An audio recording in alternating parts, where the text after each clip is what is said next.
In this presentation, you will learn about the Synergy DE licensing toolkit.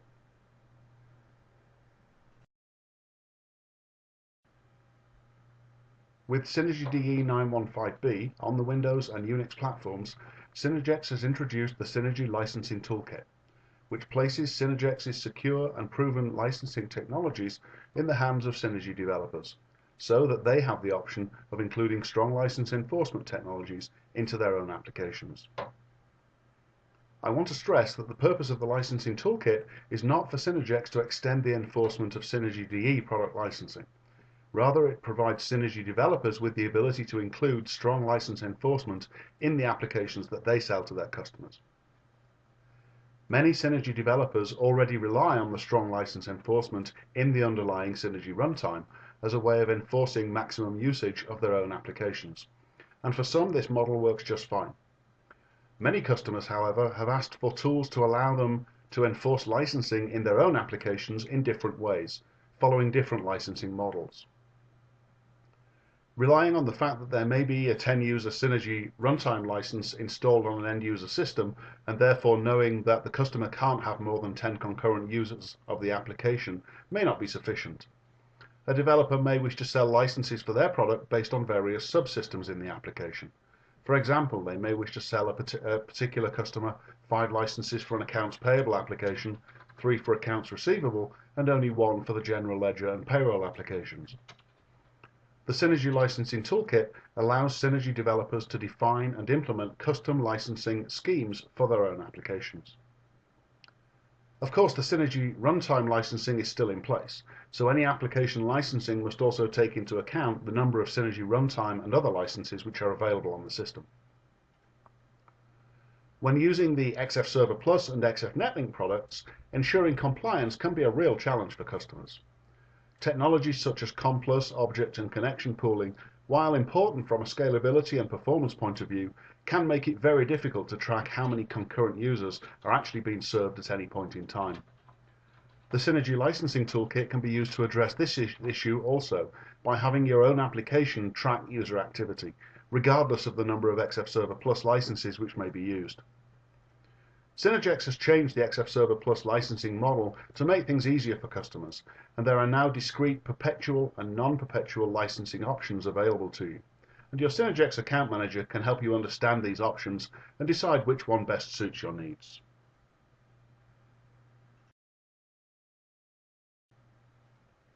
The Synergy licensing toolkit has 3 main components. There are 2 implementations of the licensing toolkit API. A Synergy version is included with the Synergy Core Components installation, and a C version is distributed along with the core components and also the xfnetlink.net and xfnetlink.com product installers.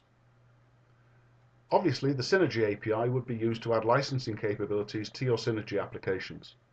The C API allows you to implement licensing using the same core technologies from non-Synergy applications. For example, you could add licensing to non-Synergy Windows applications such as XF Netlink client programs and even to web applications. The second component of the licensing toolkit is the configuration key generator, a program called lmk.exe. This is a command line application that is used to create configuration keys and key files for your application. Finally, of course, there is a user guide which explains the various components of the licensing toolkit and how the tools and APIs are used.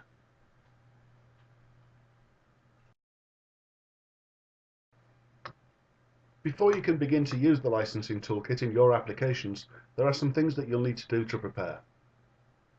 The configuration keys generator utility can only be used on a Windows system and requires a free LMK9 license be installed. You'll see why this is necessary shortly. So you'll need to decide which Windows system you wish to use to generate configuration keys for your applications, and then you'll need to determine the Synergy licensing information for that system, the same way you would if you were requesting Synergy licenses for the system. You'll need to tell Synergex the licensee name and the registration string for that machine. You can get this information from the Synergy configuration program or from the LMU command line program. When you contact Synergex, inform us that you would like to use the licensing toolkit within your applications, and provide the licensing information that we just discussed. Synergex will send you copies of the licensing toolkit documentation and the configuration key generator utility. The licensing functions are all based on a producer code, which is a unique code assigned to an organization. This code ensures that no other organization can generate configuration keys for your applications. So you will also be provided with this unique code and an LMK9 license to install on your own system that allows you to generate configuration keys for that producer code that's been allocated to your organization.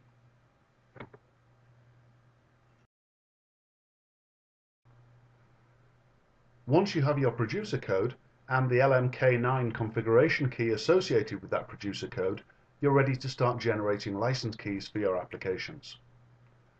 While your producer code is determined by Synergex and fixed, you can choose the product license codes that you wish to use. Examples of the product codes that Synergex use are Run9 for the version 9 runtime or XFSP9 for XF Server Plus. A licensing application code is limited to 6 digits, so you may need to get a little bit inventive when designing these names. Similar to the information that you provide to Synergex to request Synergy configuration keys, in order to generate keys for your own applications, you'll need to know the licensee name and the registration string for the system where the keys are to be installed. You'll also need to know the number of licenses that you need to generate for each application key, and if the keys are to be temporary, then you'll need to know the intended expiry date.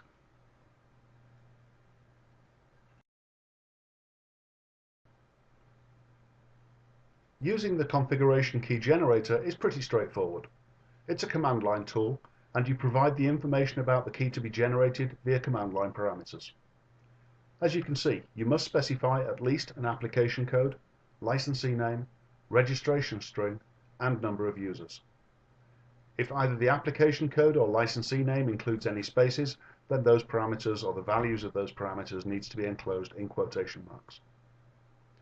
The LMK utility simply displays the generated configuration key on the screen. However, many customers choose to create a configuration key generator application, and that application can easily use Synergy's open pipe mechanism to execute the LMK utility and read the resulting configuration key back into memory in the application. As a side note, if you ever need to remove a configuration key from a system, you can do this by generating and installing a key for 0 users.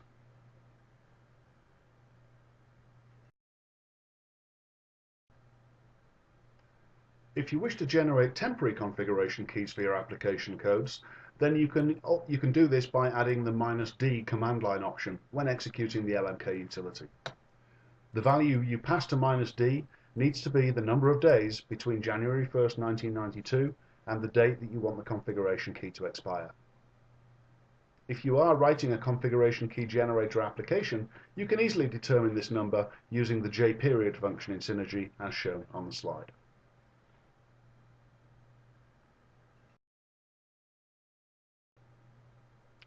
By default, the LMK utility generates a configuration key and displays the key to standard output. As an alternative, you can choose to create a configuration key file, similar to the SKF files that you may receive from Synergex.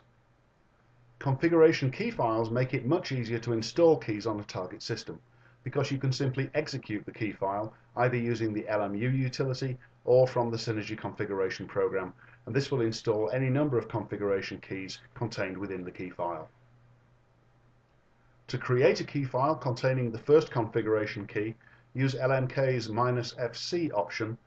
To add a second or subsequent key to the existing key file, you simply use the -FA option. You can pick any naming convention you like for your configuration key files. The default file extension is .skf, but you can choose another extension if you prefer. You can express the key file using just a regular file name to have it created in the current directory, or you can provide an explicit full path or use environment variables to express a location.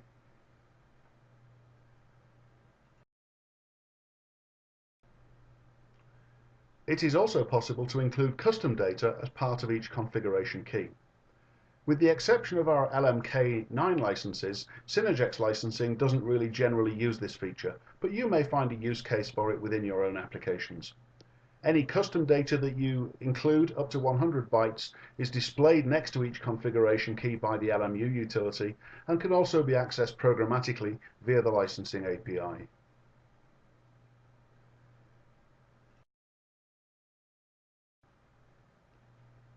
Now let's take a look at the actual licensing API. First, we'll look at the Synergy API. As you can see, the API is fairly simple. The LM login routine is used to log in or allocate a license. LM logout releases a previously logged in license, and LM info allows you to retrieve various information about the licensing environment. As already mentioned, these routines are now part of the Synergy runtime on Windows and Unix systems.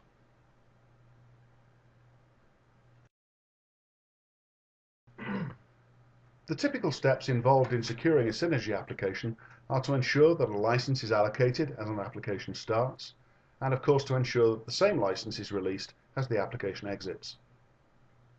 We'll look at the LM login routine shortly, but for now you need to be aware that following a successful login operation, a unique login token is generated and returned. The application must save the value of this token, because it will be required later in order to release the license that was allocated. There are various ways that you could choose to persist the value of the login token, but using a common or a global variable is often an appropriate choice. Of course, if the allocation of a license fails for any reason, perhaps there were no available licenses at the point of the login request, then the application needs to exit. In most cases, you'll obviously want to report the reason for the exit to the user, and it's usually a good idea to log the information also.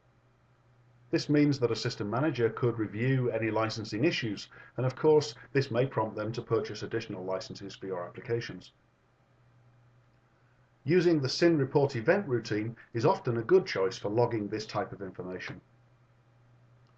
Of course, it's important that the application logs out any licenses that were allocated during application startup, using the token from the LM login routine. And it's important that you guarantee this will happen in all cases, even in the case of any unexpected application failures. An easy way to achieve this is to use a try-catch-finally block around all of the code in the mainline program. That way, if any routine experiences an unexpected runtime failure, you can catch the failure and still ensure that the license is logged out appropriately.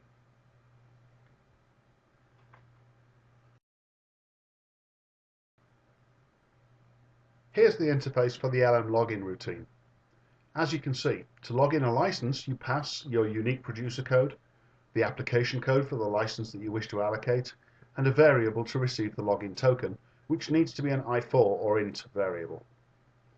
The LM login routine returns a status through the first parameter, and we'll look at the common return status codes in just a moment. You'll notice that there are also various other parameters, some of which are required, and we'll examine these soon.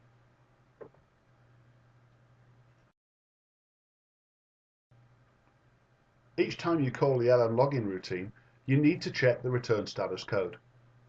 In most cases, you would expect to see a return status of LM status OK, which indicates that the operation was successful, the license was logged in, and the login token has been returned.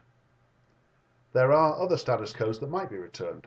For example, a status of LM status no config is an indication that no license for the requested producer code and application combination was found on the license server.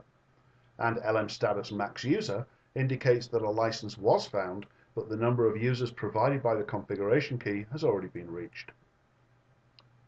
The fourth status code shown on this slide is LM status timeout. Unfortunately, this status code is documented as part of the API, but is not currently implemented. Currently, logging in an expired configuration key is allowed, as long as there are available units. This means that if you want to support temporary license keys, a different approach is required, and we'll get into that in just a little while. These are just a few of the more common return codes. There are several more, indicating things like fail to communicate with a license server and various other error situations. Please refer to the Licensing Toolkit documentation for a complete discussion of all the possible return codes.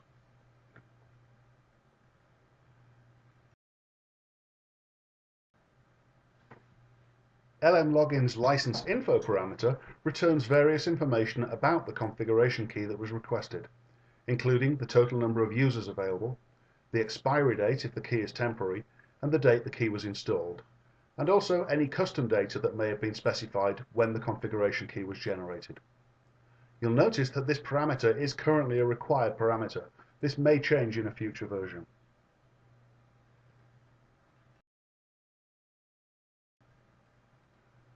The slot number parameter returns the ordinal number of the license slot that was allocated. Slot numbers are allocated in ascending sequence from 1 through the number of users available for a given configuration key. The only practical use for this information is if the license server has debug logging enabled, then slot usage is recorded in that debug log file. So having the slot number available in a client application can be useful if you're trying to debug problems. Unfortunately, the slot number is also currently a required parameter, although again this may change in a future version.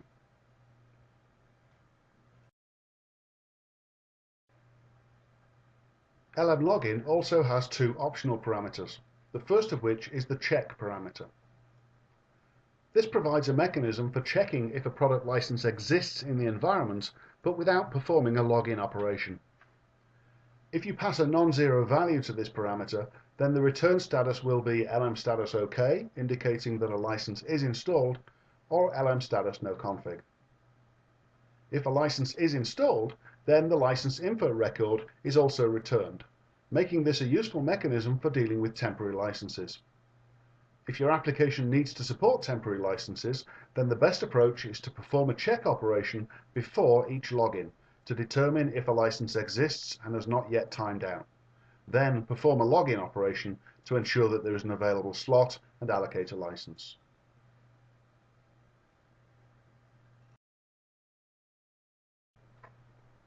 There is one final parameter, and indeed concept, that we need to explore, and that is the concept of license seats. Seat numbers are a way of identifying and controlling unique license instances in environments which support multiple logical users within a single environment. The easiest way to explain this is to have you think about the way that Synergy licensing works on the Windows platform. When a user logs into a Windows system and runs a Synergy application, a single runtime license is allocated. If the same user then launches a second Synergy application, no additional runtime license will be allocated. This is the licensing model that Synergex has adopted on the Windows platform. If you don't pass a seat number, then your applications will adopt a similar licensing scheme. If, however, you wanted to ensure that every instance of your application, even on the same Windows desktop, for example, allocates an individual license key, then you would generate and pass some kind of unique seat number each time you call LMLogin. Earlier, we mentioned that the licensing toolkit can be used to help in ensuring that you remain within license limits with XFNetlink and XFServer Plus applications. With XFServer Plus, a single connection to the server, and therefore a single process using a single XFServer Plus license, could be used to service the needs of multiple users of the client application. To ensure that your customers remain within the scope of the licenses that they've purchased, you could implement application licensing using the licensing toolkit, and you would use unique seat numbers to represent individual users of the client application.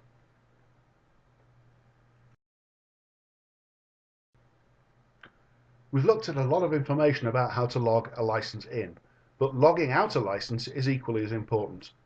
The LM logout routine does this, and as you can see, its interface is somewhat simpler. Pass your unique producer code, the application license code, and the unique login token that you received from LM Login. As with LM Login, status code is returned, but short of passing bad information or a serious failure such as an inability to communicate with a license server, you'd normally expect to see a return status of LM status OK. Notice again the optional seat parameter. If you are using unique seat numbers, as described a moment ago, then it's important to pass the same unique seat number value that was passed during the login operation in addition to the login token.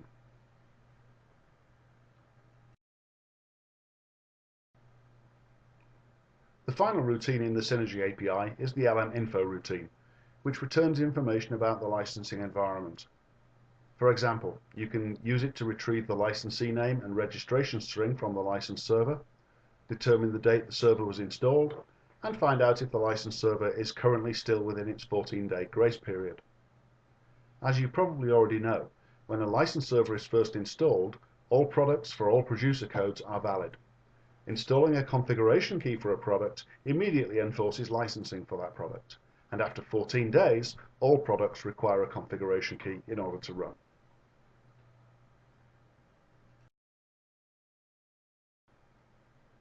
In a moment, we'll take a look at a sample application that uses the various components of the licensing toolkit. We're not going to look at the actual code for the application because the code is available for download from the Synergy Code Exchange, but we'll run the application and explain what the application does. You may be able to use certain parts of this sample code in your own applications. The demonstration is based on licensing for 5 imaginary application codes and is coded for producer code 92. In order to actually execute the application, you'll need to get your own producer code from Synergex and change the producer code that is defined within the source code of the application. The application allows you to enter information from a system and generate key files for those imaginary products. If you enter the information from your own system, it will create key files for your system and will allow you to execute the key files in order to install those license keys. If you do generate and install keys for your own system, the demo also allows you to check the status of the various keys and also simulate logging applications in and out. In order to simulate the logging in and out of multiple licenses, please be aware that this demo application does use seat numbers, so don't take the code too literally. If you intend to utilize the code in your own applications, then you would probably want to remove the passing of seat number parameters. There are also internal comments within the code to remind you about this.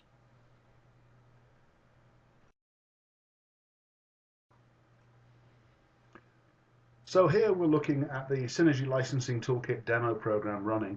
As you can see, it's a simple, very simple UI toolkit program driven from some pull-down menus. The application has already made a call to the LM status routine and got information about the licensing environment on this system, and that's the information that we can see displayed towards the top of the screen here.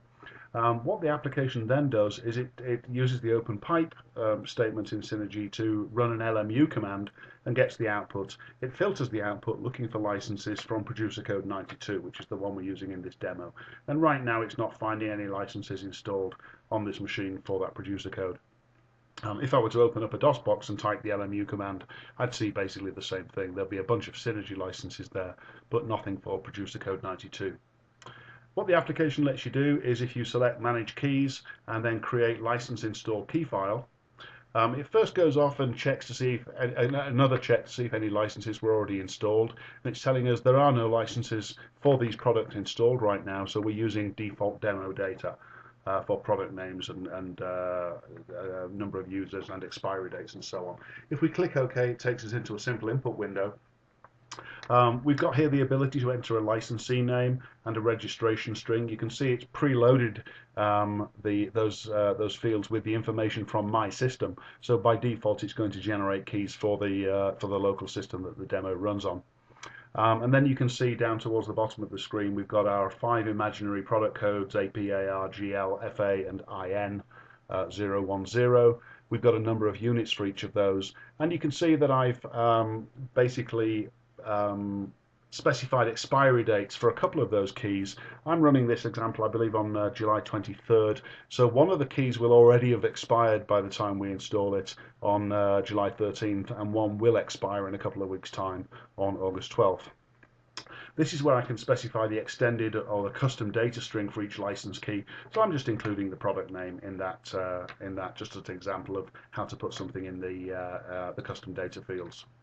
If we go ahead and click OK, what's going to happen is the LMK command has actually been spawned 5 times to create a Synergy key file for all of that license information, and that Synergy key file now exists, and the application is giving us the option to execute this file on this system right now.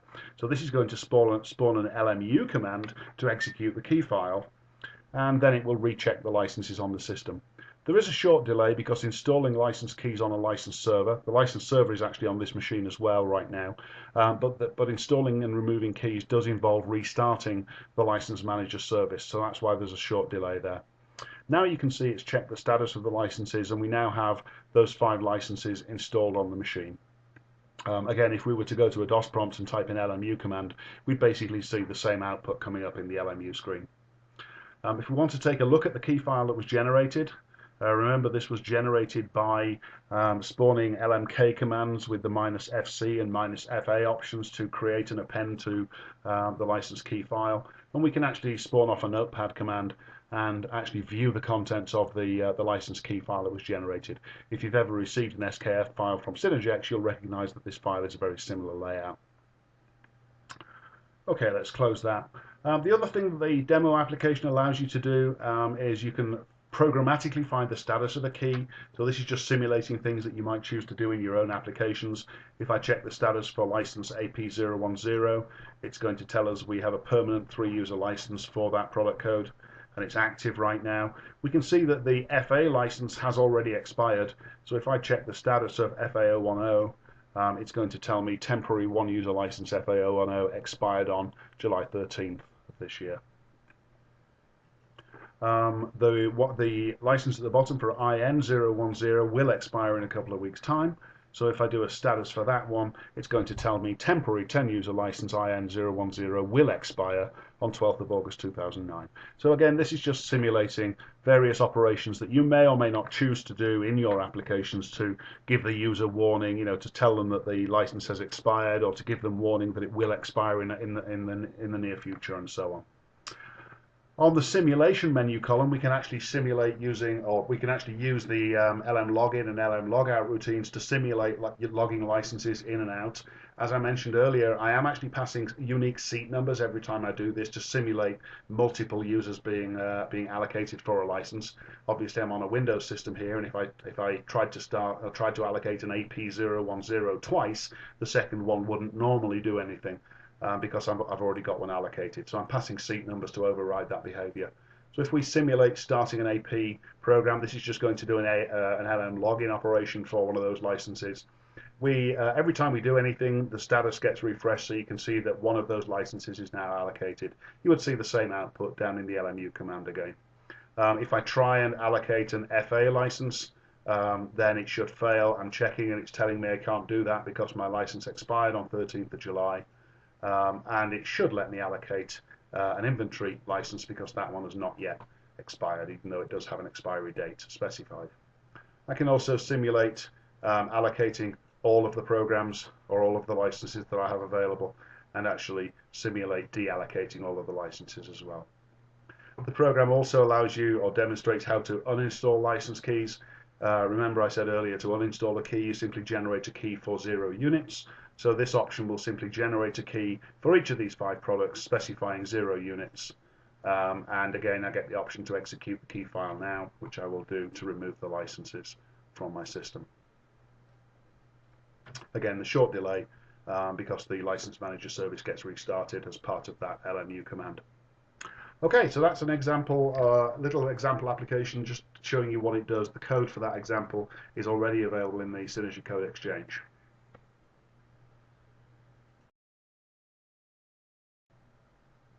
I'm not going to go into a great deal of detail about the Licensing Toolkit C API because, to be honest, after reviewing the information about the Synergy API, it's pretty self-explanatory. The API consists of 3 routines, and the WinLM login and WinLM logout routines are pretty similar to their counterparts in the Synergy API. There is no direct equivalent of the LM info routine in the C API. However, the WinLM stat routine allows you to retrieve information about the current usage for a particular product configuration key. The C API is distributed in a Win32 DLL called syn_cli_api.dll and is provided by the installations for Synergy DE core components, xfnetlink.net and xfnetlink.com.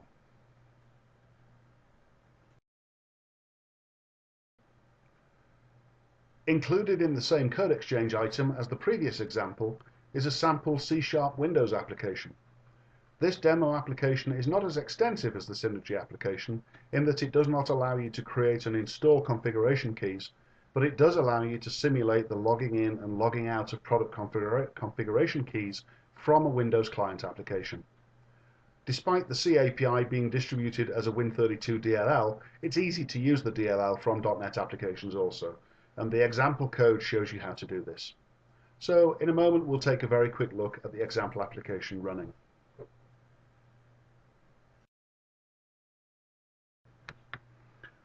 So here's the second demonstration application that's available in the same code exchange download.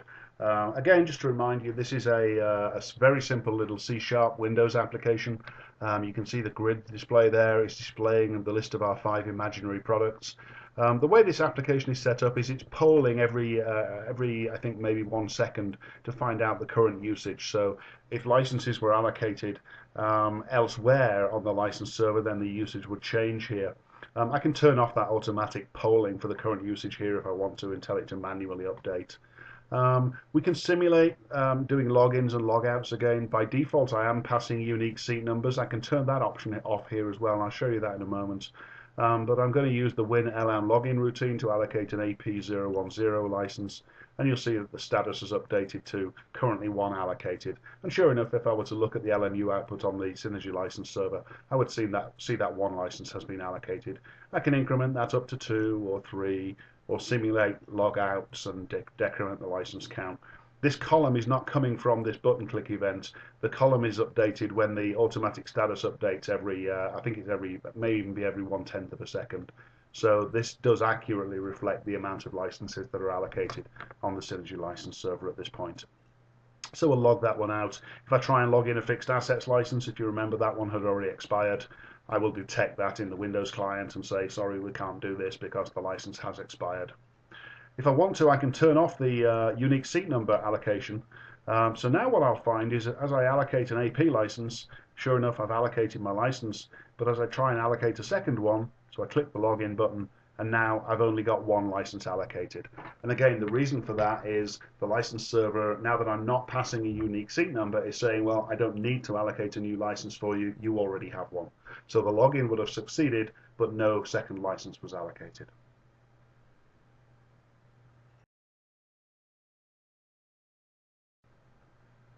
For further information about obtaining and using the Synergy Licensing Toolkit, please contact your Synergex account manager.